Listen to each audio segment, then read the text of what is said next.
अस्सलामुअलैकुम दोस्तों, माशाअल्लाह ये डबल मेन कारपेट रोड मेरे दोस्तों के सामने ते इस डबल मेन कारपेट रोड ते अपनी अज वाली ज़मीन का 300 फुट फ्रंट अपनी ये 15 एकड़ ये ज़मीन मेरे दोस्तों के सामने ते इस रोड ते 15 एकड़ ज़मीन का 300 फुट फ्रंट।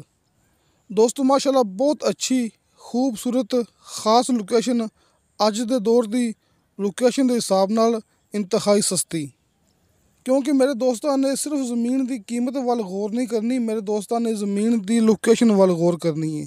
ये हाजी इरफान अब्बास साहब अपनी इस वीडियो के अंदर तुहाडे सामने, क्योंकि वीडियो मैं खुद बना रहा तो हाजी इरफान अब्बास साहब अपने सामने मौजूद है। वेखो माशाअल्लाह दोस्तों, बिजली तुहाडे सामने मौके ते मौजूद है ते अपनी ये 15 एकड़ ज़मीन के चारों तरफों बाउंड्री लगी हुई है, यानी कि बलियाँ लगी हुई ने, यानी कि अपनी हदबंदी कायम की हुई है।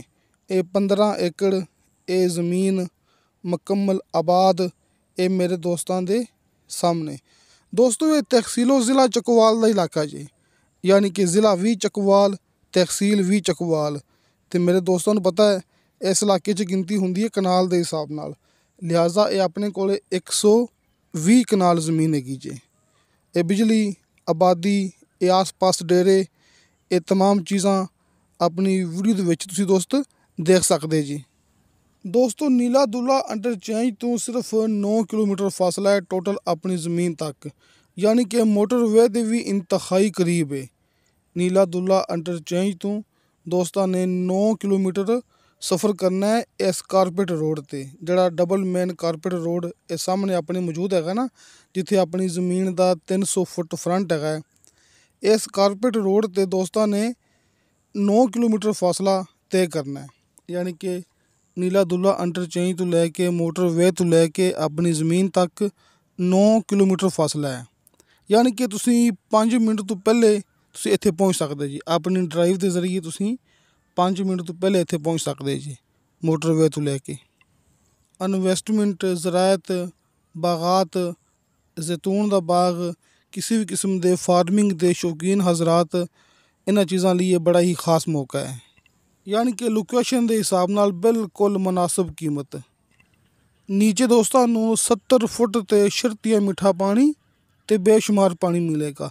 दोस्तों पानी दे विच अपनी गारंटी होंदी जे, क्योंकि मैं हर वीडियो दे विच 70 फुट की गल नहीं करता हुंदा, मैं इस चकवाल वाली साइड ते 30 फुट तो लैके बल्कि 20-25 फुट तो लैके 100 फुट तक मैं गल करता हुन्ना।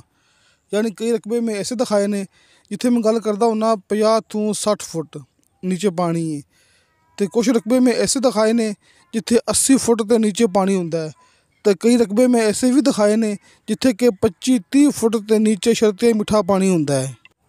यानी कि दोस्तों ने ये ज़हन च रखना है कि ज़िला चकवाल के अंदर 20-25 फुट तो लैके ते तकरीबन कोई 80 फुट तक पानी इत्थे मिलता होंदा जी, लेकिन इस जगह ते नीचे दोस्तों 70 फुट ते शर्तिया मीठा पानी ते बेशुमार पानी मिलेगा।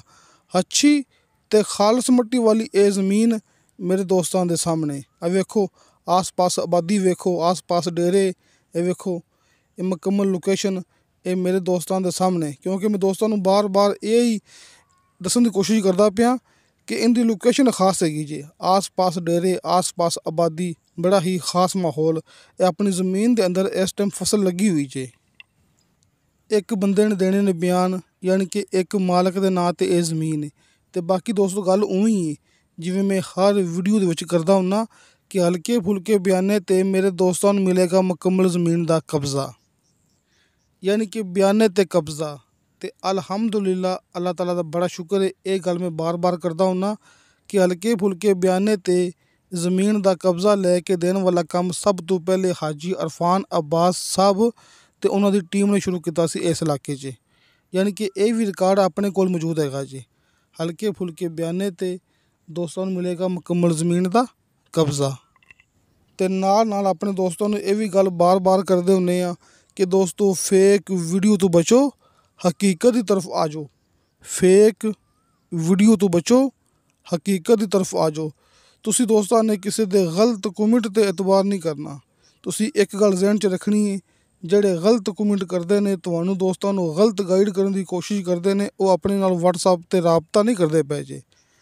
ਉਹ ਸਿਰਫ ਖਾਲੀ ਕਮੈਂਟ ਕਰ ਸਕਦੇ ਨੇ, ਆਪਣੇ ਨਾਲ ਆਮਣਾ ਸਾਹਮਣਾ WhatsApp 'ਤੇ ਨਹੀਂ ਕਰ ਸਕਦੇ, ਕਿਉਂਕਿ ਸੱਚਾਈ ਦਾ ਸਾਹਮਣਾ ਕਰਨਾ ਬੜਾ ਮੁਸ਼ਕਿਲ ਹੁੰਦਾ ਜੇ। ਲਿਹਾਜ਼ਾ ਕਿਸੇ ਦੇ ਗਲਤ ਕਮੈਂਟ 'ਤੇ ਇਤਬਾਰ ਨਾ ਕਰੋ। ਮੌਕੇ 'ਤੇ ਆਓ, ਤੁਹਾਡੀ ਮੁਲਾਕਾਤ ਹੋਵੇਗੀ ਡਾਇਰੈਕਟ ਮਾਲਕ ਨਾਲ। ਜ਼ਮੀਨ ਦਾ ਸੌਦਾ ਹੋਵੇਗਾ ਡਾਇਰੈਕਟ ਮਾਲਕ ਦੇ ਨਾਲ ਆਮਣੇ ਸਾਹਮਣੇ ਬੈਠ ਕੇ। ਦੋਸਤੋ, ਕਿਉਂਕਿ ਹੋਮ ਡਿਲੀਵਰੀ ਵਾਲੀ ਚੀਜ਼ ਨਹੀਂ ਹੈਗੀ, ਇਹਦੀ ਖਾਤਰ ਦੋਸਤਾਂ ਨੂੰ ਮੌਕੇ 'ਤੇ ਹੀ ਆਉਣਾ ਪੈਣਾ ਹੈ। ਲਿਹਾਜ਼ਾ ਇਹਦੇ ਵਿੱਚ ਕੋਈ ਫਰਾਡ ਤਾਂ 1% ਵੀ ਨਹੀਂ ਹੋ ਸਕਦਾ। ਤੁਸੀਂ ਦੋਸਤਾਂ ਨੂੰ ਮੌਕੇ 'ਤੇ ਆਉਣਾ ਹੈ, ਆਸ-ਪਾਸ ਜ਼ਮੀਨ ਦੀ ਮਾਲੂਮਾਤ ਲੈਣੀ ਹੈ ਕਿ ਸੱਜੇ ਖੱਬੇ ਇੱਥੇ ਜ਼ਮੀਨ ਦੀ ਕੀਮਤ ਕੀ ਚੱਲਦੀ ਪਈ ਹੈ, ਇਸ ਰੋਡ 'ਤੇ ਜ਼ਮੀਨ ਦੀ ਕੀਮਤ ਕੀ ਚੱਲਦੀ ਪਈ ਹੈ, ਇੱਥੇ ਹਮਸਾਇਆਂ ਦਾ ਕੀ ਰੇਟ ਹੈਗਾ ਹੈ। ਯਾਨੀ ਆਪਣੀ ਤੁਸੀਂ ਇੱਥੇ ਮੁਕੰਮਲ ਤਸੱਲੀ ਕਰਨੀ ਹੈ। ਉਸ ਤੋਂ ਬਾਅਦ ਤੁਹਾਨੂੰ ਦੋਸਤਾਂ ਨੂੰ ਅਸੀਂ ਮਾਲਕ ਦੇ ਨਾਲ ਬਿਠਾ ਦੇਣਾ ਹੈ ਕਿ ਮਾਲਕ ਇਸ ਜ਼ਮੀਨ ਦਾ ਕੀ ਰੇਟ ਕਰਦੇ ਪਏ ਨੇ। ਸਾਡਾ ਕੰਮ ਹੈ ਤੁਹਾਨੂੰ ਦੋਸਤਾਂ ਨੂੰ ਹਲਕੇ ਫੁਲਕੇ ਬਿਆਨੇ 'ਤੇ ਜ਼ਮੀਨ ਦਾ ਕਬਜ਼ਾ ਲੈ ਦੇਣਾ। ਤੁਹਾਡੀ ਡੀਲ ਹੋਵੇਗੀ ਡਾਇਰੈਕਟ ਮਾਲਕ ਨਾਲ। ਦੋਸਤੋ, ਇਹ ਜ਼ਮੀਨ ਦੀ ਡਿਮਾਂਡ ਕੀਤੀ ਹੈ ਮਾਲਕ ਨੇ ਫੀ ਕਨਾਲ 8 ਲੱਖ ਰੁਪਇਆ। ਦੋਸਤੋ, 120 ਕਨਾਲ ਇਹ ज़मीन हैगी है ना, तो 8 लाख रुपया फ़ी कनाल। पख्तून भाइयों के लिए 8 लाख रुपया फ़ी कनाल इस ज़मीन की डिमांड। टोटल 120 कनाल, 8 लाख रुपया फ़ी कनाल इस ज़मीन का रेट। ज़िला भी चकवाल, तहसील भी चकवाल। मोटरवे के इंतहाई करीब, टोटल 5 मिनट की ड्राइव मोटरवे से लेकर इस ज़मीन तक। ख़ास लोकेशन डबल कारपेट रोड पर 300 फुट फ्रंट। ये डबल मेन कारपेट रोड आप दोस्तों के सामने, इस डबल कारपेट रोड पर 300 फुट फ्रंट। यहाँ हमारी ज़मीन का 300 फुट फ्रंट। ये लोकेशन, ये माहौल आप दोस्तों के सामने, ये गेट आप दोस्तों के सामने, हर एक चीज़ मेरे प्यारे दोस्तों के सामने। सामने स्क्रीन ते दोस्तों नू हाजी अरफान अब्बास साहब दे दोवें नंबर मिल गए होणगे। यानी कि जिमें तुहानू दोस्तों नू आसानी लगे तुसी उवें राबता करना जी। हाजी अरफान अब्बास साहब they call and WhatsApp number तुहाडे सामने। ते हर वीडियो दे नीचे डिस्क्रिप्शन दे विच मेरा ज़ाती यानी अब्दुल वाहद दा WhatsApp नंबर लग्या हुंदा है। तुसी वॉइस मैसेज करो, चैट करो, तुहानू फौरन ओदी रिप्लाई मिलेगी। ते हाजी अरफान अब्बास साहब दे दोवें नंबर तुहाडे सामने। ते दोस्तों, इंशाअल्लाह ताला बाशर्ते ज़िंदगी बाफज़ले खुदा मिलांगे अगली वीडियो ते। अल्लाह हाफिज़।